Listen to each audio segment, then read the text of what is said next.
దేవుడు పరిశుద్ధుడు. ఆ పరిశుద్ధమైన దేవుడు పిల్లలు మనం కూడా ఎలా ఉండాలంటే పరిశుద్ధంగా ఉండాలి. పరిశుద్ధత అంటే పాపం చేయకూడదు.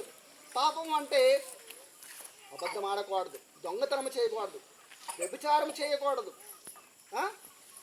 తాగుడు చేయకూడదు. ఇలా చాలా మాటలు అన్నీ కూడా మన బైబిల్లో రాయబడి ఉన్నాయి. ఇవన్నీ మన జీవిత కాలంలో చేస్తే, మనం పరిశుద్ధంగా జీవిస్తే ఆ దేవాతి దేవుని దగ్గరికి మళ్ళీ పరిశుద్ధంగా మన ఆత్మ చేరుకుంటాం. లేకపోతే మరొక మార్గం ఉంది. అదే నిత్య నరకాగ్ని. నిత్య నరకాగ్ని ఉంది. అక్కడికి వెళ్ళిపోతాం. దేవుని మాట చెప్పున జీవిస్తే మళ్ళీ దేవుని దగ్గరికి హ్యాపీగా వెళ్ళిపోతాం. ఆ దేవుని రాజ్యంలో సంతోషమే, ఎల్లప్పుడూ సంతోషమే. ఆ దేవుని రాజ్యంలో సంతోషమే.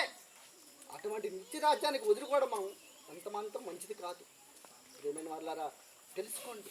మీరందరూ దేవుని తెలుసుకున్నందుకు చాలా సంతోషం. అర్థమైందా? చాలా సంతోషం.